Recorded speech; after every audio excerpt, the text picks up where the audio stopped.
हाय दोस्तों, कैसे हो। कल राजस्थान जीके में हमने बात की थी राजस्थान की हस्तकलाओं की।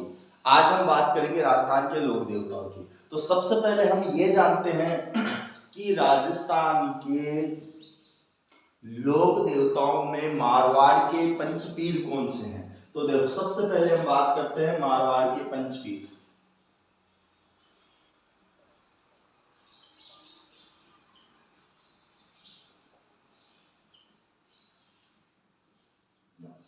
मारवाड़ के पंचपीर को याद रखने की ट्रिक है,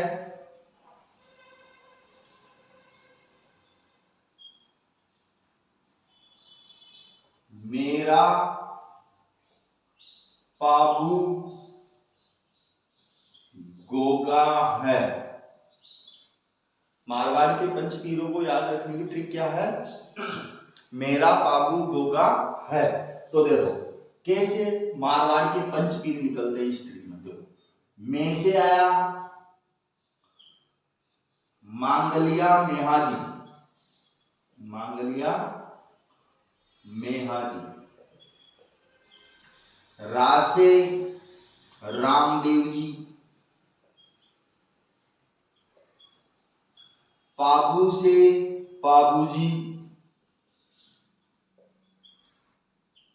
गोगा से गोगा जी, और है से हड़बू जी। तो ये है मारवाड़ के पंचपीर। ट्रिक के रूप में ध्यान रखना, कहीं भी कोई क्वेश्चन में गलती नहीं होगी, क्योंकि पूछ लिया जाता है कि निम्न में से मारवाड़ के पंचपीर कौन है और कौन नहीं है। तो ध्यान रखना, ट्रिक क्या है? मेरा पाबू गोगा है।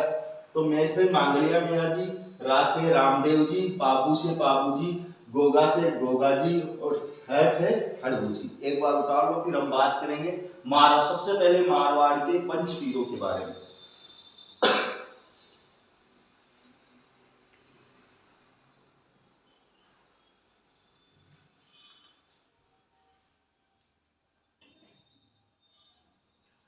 देखो, मारवाड़ के पंचपीरों में हम सबसे पहले शुरू करते हैं पाबू जी से।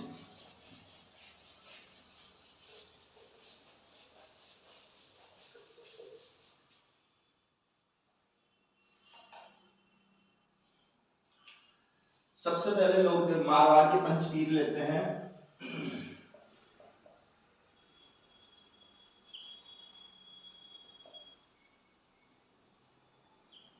और मारवाड़ के पंचपीरों में सबसे पहले लेते हैं हम पाबूजी राठौड़। पाबूजी क्या थे? राठौड़ वंश के थे, ध्यान रखना। सबसे पहले हम लेते हैं भाई, इनको किन किन नामों से जाना जाता है? तो उपनाम गोरक्षक देवता, क्या बोला जाता है? गोरक्षक देवता। इसके अलावा इन्हीं को बोला जाता है ऊंट रक्षक देवता। इसके अलावा प्लेग रक्षक देवता के नाम से भी यही प्रसिद्ध है, प्लेग रक्षक देवता। इसके अलावा बाबूजी को ही बोला जाता है लक्ष्मण का अवतार, ध्यान रखना, लक्ष्मण का अवतार। तो बाबूजी को अलग अलग नामों से भी जाना जाता है। गो रक्षक देवता भी बोला गया है, ऊंट रक्षक देवता भी बोला गया है, प्लेग रक्षक देवता भी बोला गया है, और लक्ष्मण के अवतार के रूप में भी इनको जाना जाता है। आगे बढ़ते हैं तो इनके जन्म की बात करते हैं। इनका जन्म हुआ था कौरमुंड जोधपुर में। फलोदी हो गया आपको, फलोदी। कहां पे हुआ था? कोलमुंड फलोदी में। और कब हुआ? तो 13वीं शताब्दी में बताया गया इनका जन्म। 13वीं शताब्दी में बाबूजी के जन्म की बात कही गई है, जो कि इनका जन्म कोलमुंड फलोदी में हुआ था। इसके अलावा इनके पिता थे धांधड़ जी राठौड़। अब धांधल जी राठौड़ को लेकर भी एक बात चलती है कि एक परी हुआ करती थी जो दिन के समय तो धरती पे आती नहीं थी और रात्रि के समय आया करती थी। तो एक बार क्या होता है कि वो परी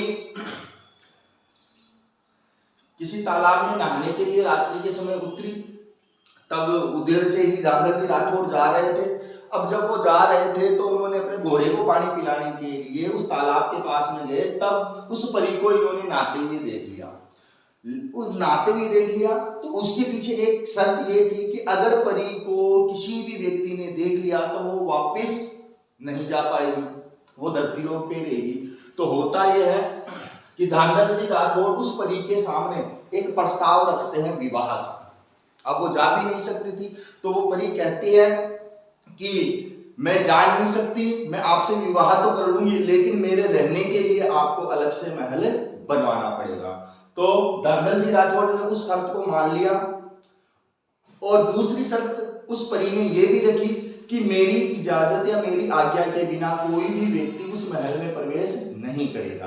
तो एक बार क्या होता है कि भाई उस समय पाबू जी का जन्म हो गया था, तो पाबू जी को एक समय महल में जो परी थी वो दूध पिला रही थी। तो उस समय धांधल जी राठौड़ बिना आज्ञा लिए महल में प्रवेश कर जाते हैं। तो महल में प्रवेश करने के बाद में धांधल जी देखते हैं कि बाबूजी राठौड़ को एक शेरनी दूध पिला रही है। शेरनी क्या कर रही है? दूध पिला रही है। और जब शेरनी धांधल जी राठौड़ को देख लेती है तो उसी समय वह वापस अपने परी के रूप में, मतलब मनुष्य के रूप में या परी के रूप में आ जाती है और कहती है कि अब मैं आपके साथ नहीं रहूंगी। और फिर बाद में धांधल जी राठौड़ ने एक दूसरा विवाह किया जो जिन्होंने बाबूजी राठौड़ का पालन पोषण किया। तो इनके माता के रूप में जो हम जानते हैं, बाकी किस्से कहानियां तो अलग अलग लोगों के द्वारा अलग अलग बताई गई है, लेकिन एग्जाम की दृष्टि से अगर बात करें इनकी माता के बारे में पूछे तो इनका माता का नाम बताया जाता है कमला देवी। क्या नाम बताया गया है? कमला देवी। आगे अगर बात करें कि भाई इनकी घोड़ी कौन थी, तो घोड़ी थी केसर कालनी। घोड़ी का नाम क्या बताया गया? केसर कालनी। तो इसके पीछे भी एक कहानी बताई जाती है। क्यों? क्योंकि ये जो घोड़ी थी ये थी देवलचारिणी। किसने दी थी? देवलचारिणी नामक महिला ने।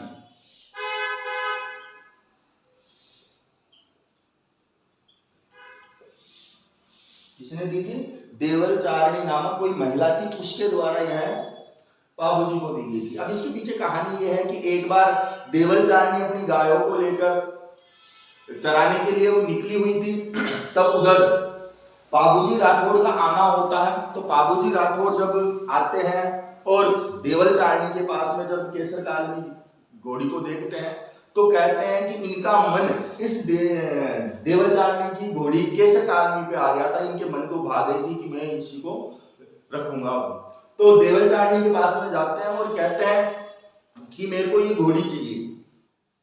तो पहले तो देवलचारिणी ने आनाकानी की, लेकिन जब बाबूजी नहीं माने तब देवलचारिणी ने यह कहते हुए घोड़ी बाबूजी को दे दी कि भविष्य में अगर मेरी गायों को रक्षा करने के लिए या मेरी गायों पर कोई संकट आता है तो तुम उनकी रक्षा करोगे, ऐसा वचन देते हैं। उसके बाद में केसर कालनी घोड़ी देवलचारिणी बाबूजी को दे देती है। अब ये तो बात होगी केसर कालनी घोड़ी किस प्रकार से मिली। अब आगे बात करते हैं पत्नी। अब इनकी पत्नी का नाम को लेकर अलग अलग लोगों ने अलग अलग बताया। कुछ लोग कहते हैं कि भाई सुप्यादी नाम था, कुछ कोमल दे नाम बताते हैं, कुछ अब दोनों है एक ही, कहते हैं कि ये दोनों है तो एक ही। और ये जो थी ये भाई कहां की? अमरकोट के शासक सूरजमल सोढ़ा की पुत्री थी। सूरजमल सोढ़ा की पुत्री थी। इनके साथ इनका विवाह होता।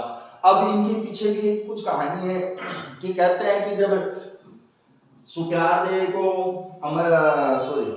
अमरकोट की राजकुमारी सुप्यारदेव का और बाबूजी राठौड़ के विवाह की जब बात चली तो बाबूजी ने इनको देखते ही पसंद कर लिया, लेकिन इन्होंने ये भी कहा कि मेरा जो सर है वह किसी और के नाम कर दिया है मैंने, कि मैंने किसी को अपना वचन निभाने के लिए अपना सर नाम कर दिया, मतलब अपनी जान नाम कर दी है। और तब यह बात सुनकर सुप्यारदेव या कोमलदेव जो भी नाम था वो कहती है कि मैं धन्य हूं ऐसे पति को पाकर जो दूसरों के लिए अपने प्राणों की आहुति दे सकता है, तो ऐसे पति से विवाह करना मेरे लिए क्या होगा और भी गर्व की बात होगी। ऐसे करते हुए इन दोनों का क्या होता है विवाह, लेकिन वो संपूर्ण नहीं होता। अभी विवाह में मैंने ओनली ये बताया है कि पत्नी बनी थी, विवाह तो बाद में होगा, ठीक है। इसके अलावा अगर बात की जाए, एक बार बताओ उसको,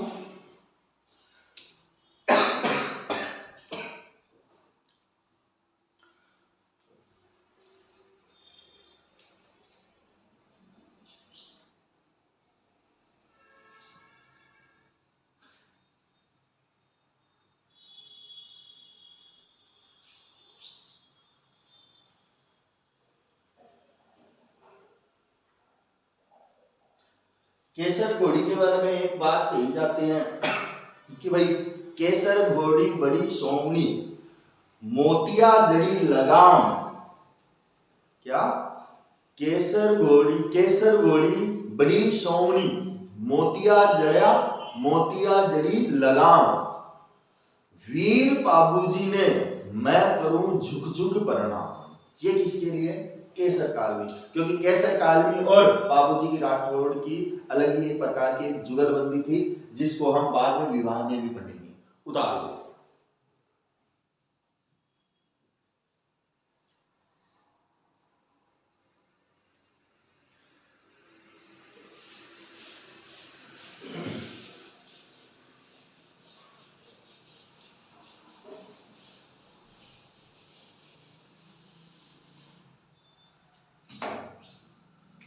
इनके गुरु थे गोरखनाथ जी और इन्हीं के साथ सहपाठी थे इनके गोगा जी, ध्यान रखना। इसके अलावा इनके मित्र थे चांदा और डामा। कौन थे? चांदा और डामा। इसके अलावा इनका बहनोई था जीवनराव खींची। कौन था? जीवनराव खींची। इसके अलावा बात करें कि बाबूजी का मेला कहाँ लगता है, तो मेला लगता है कोलमुंड फलौदी में। और ये मेले का आयोजन कब होता है, तो ध्यान रखना चैत्र अमावस्या को। कब लगता है ये मेला? चैत्र अमावस्या को। अब देखो इनके विवाह होने वाला था सुप्यारदेव के साथ में। किसके साथ? सुप्यारदेव के साथ। तो कहते हैं कि जब ये अमरकोट बारात लेके पहुंचे और वहां जाकर इन्होंने जब 3 फेरे ले लिए, 3 फेरे लेने के बाद में इधर से सूचना मिलती है कि देवल चारणी की गायों को जीवनराम खींची ने क्या कर लिया है? चुरा लिया है। अब बात वही कि भाई देवल चारणी ने क्या बोलकर गोली दी थी कि मेरी गायों पर अगर कोई खतरा आएगा तो आप उनकी रक्षा करोगे, तो भाई वचन निभाने का टाइम आ गया। इधर सुप्यारदेव के साथ में 3 फेरे लिए और 3 फेरे लेने के बाद में अपनी घोड़ी केसर कालमी पे सवार होकर जीवनराम खींची से देवल चारणी की गायों को छुड़ाने के लिए निकल जाते हैं। अब जैसे ये गायों को छुड़ाने के लिए जाते हैं, वहां पे बहनोई जीवनराम खींची और बाबूजी के मध्य युद्ध होता है और इस युद्ध में लड़ते लड़ते बाबूजी वीर गति को प्राप्त हो जाते हैं। तो ध्यान रखना युद्ध किससे किया था?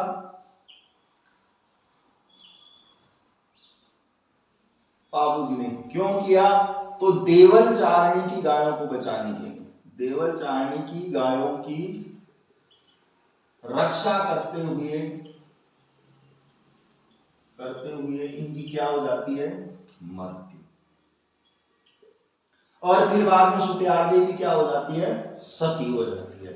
तो ये थी इनके विवाह की कहानी। और इसीलिए गायों की रक्षा की तो बाबूजी क्या कहलाए? गायों के गोरक्षक देवता। उतार लो एक बार।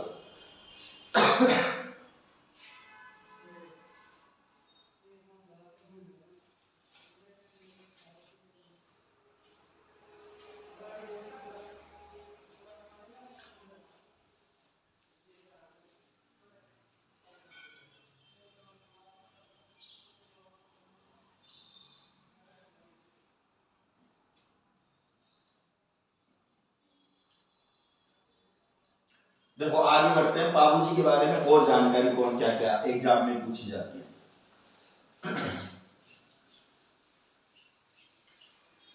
बाकी बाबूजी से जुड़ी हुई किस्से कहानियां बहुत है, बुक्स वगैरह में आपको मिल जाएगी।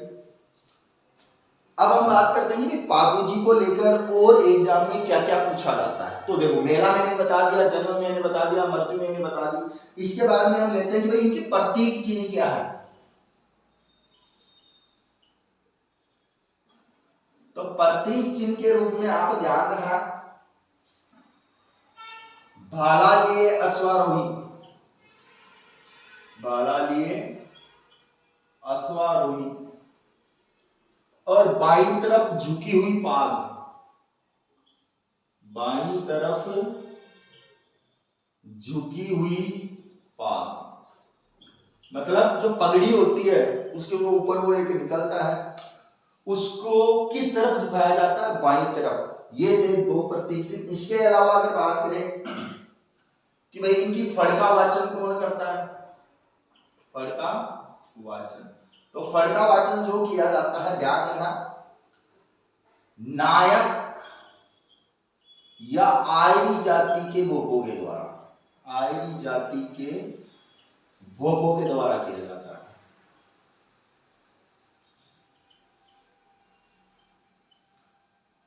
कौन सी जाति?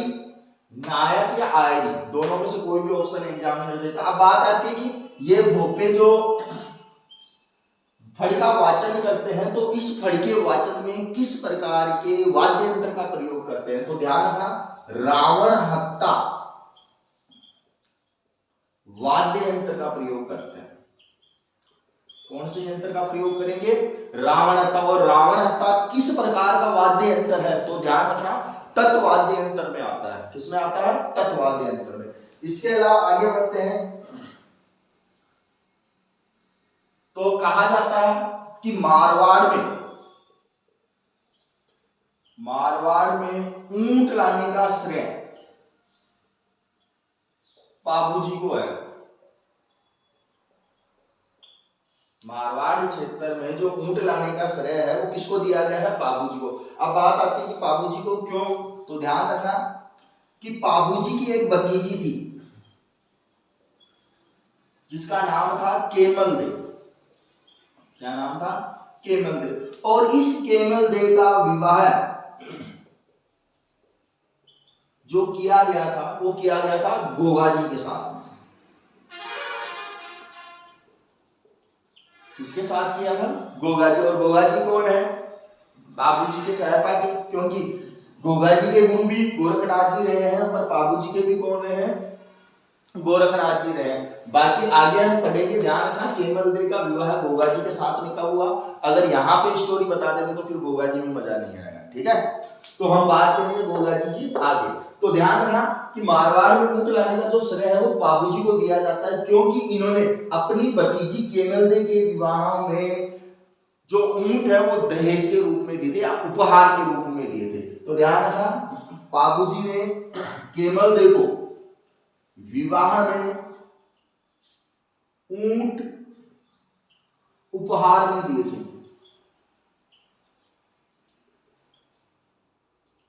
इसीलिए बाबूजी को क्या कहा जाता है? मारवाड़ में ऊंट लाने का श्रेय। अब इसके अलावा पूछ लिया जाता है कि राजस्थान में ऊंट पालक जाति कौन सी है, तो राजस्थान की ऊंट पालक जाति है राइका या रेवारी। कौन सी जाति बताइए, राइका या रेवारी। और राइका और रेवारी के आराध्य और संरक्षक देवता पाबूजी है। इसी जाति के पाबूजी आराध्य व संरक्षक देवता माने जाते हैं। क्या माने जाते हैं, संरक्षक देवता। ध्यान रखना कि जब ऊंट बीमार हो जाता है, जब ऊंट बीमार हो जाता है तो ऊंट बीमार होने पे पाबूजी की ही आराधना की जाती है। ध्यान रखना, ऊंट बीमार होने पर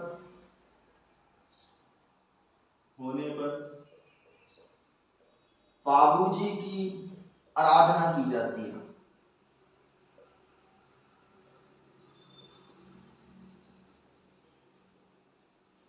ध्यान रखना इस चीज का। इसके अलावा पाबूजी की जो फड़ है, अगर मैंने बताया था कि फड़ जो है पाबूजी की लोकप्रिय फड़ है।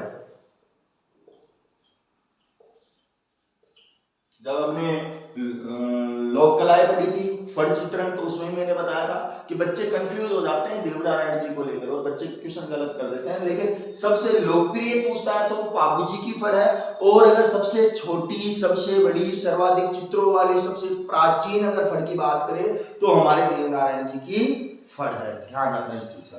उदाहरण एक बार,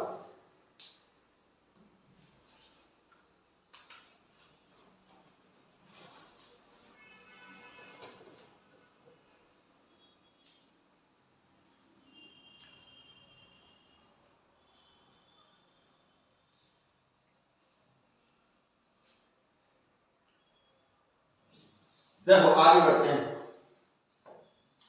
सारी चीजें इंपॉर्टेंट है।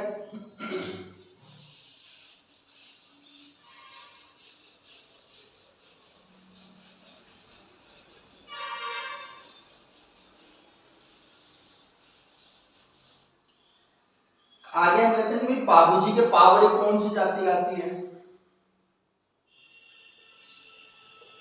पाबूजी के पावड़े जो गाए जाते हैं वो राइका या रेवारी जाति के द्वारा, राइका या रेवारी जाति के द्वारा माठ, ध्यान रखना, माठ वाद्य यंत्र की सहायता से,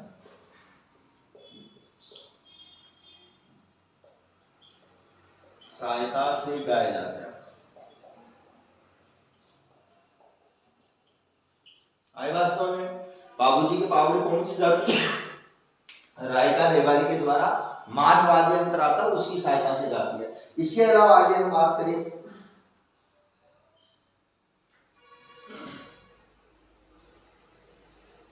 बाबूजी को राठौड़ों का आदि पुरुष, राठौड़ों का आदि पुरुष, इसके अलावा राव सिंहा का वंशज कहा गया है। राव सिंहा का वंशज बताया गया है। अब देखो राव सिंहा कौन थे, तो जब आप मारवाड़ का राठौड़ों का इतिहास पढ़ोगे शुरुआती दौर में, तो उस समय राजस्थान में जो राठौड़ वंश की स्थापना की थी वो किसने की थी, राव सिंहा ने। और राव सिंहा की आने वाली अगली पीढ़ियों में, मतलब आने वाली अगली पीढ़ियों के अंदर पाबूजी आए थे।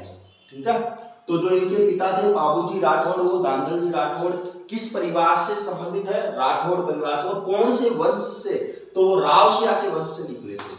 इसके अलावा आगे हम बढ़ते हैं पाबूजी से संबंधित जानकारी के स्रोत। पाबूजी से संबंधित जानकारी के स्रोत। अब जानकारी के स्रोत की अगर मैं बात करूं तो देखो नंबर 1 पे लेते हैं हम पाबू प्रकाश। पाबू प्रकाश, पाबू प्रकाश लिखा था आसिया मोरजी ने। ध्यान रखना पूछा हुआ है, ये आसिया मोर्जी के द्वारा लिखा गया है। इसके अलावा नंबर 2 पे अगर मैं बात करूं तो पाबुजीरो छंद, कौन सा? पाबुजीरो छंद, और पाबुजीरो छंद लिखा था बिट्टू मरा ने, बिट्टू मरा के द्वारा लिखा गया है। इसके अलावा आता है पाबुजीरा दोहा, पाबुजीरा दोहा, पाबुजीरा दोहा लिखा गया था रामनाथ कवैया के द्वारा, रामनाथ कवैया के द्वारा। तो ध्यान रखना कि भाई पाबूजी के पावड़े रायका रेवारी गाती है मारवादी यंत्र की सहायता से। पाबूजी को राठौड़ों का आदि पुरुष और रावसिया का वंशज माना गया है। पाबूजी से संबंधित जानकारी या किस्से कहानियां जो हमें पढ़ने को मिलती है या सुनने को मिलती है, तो उनका उल्लेख पाबू प्रकाश ने किया गया है, जो कि आसिया मोर्जी ने लिखा था, और पाबुजीरो छंद बिट्टू मरा ने लिखा था, और पाबुजीरा दोहा लिखा था रामनाथ कवैया के द्वारा। तो इसको एक बार आप उतार लो, बाकी आगे हम बात करेंगे।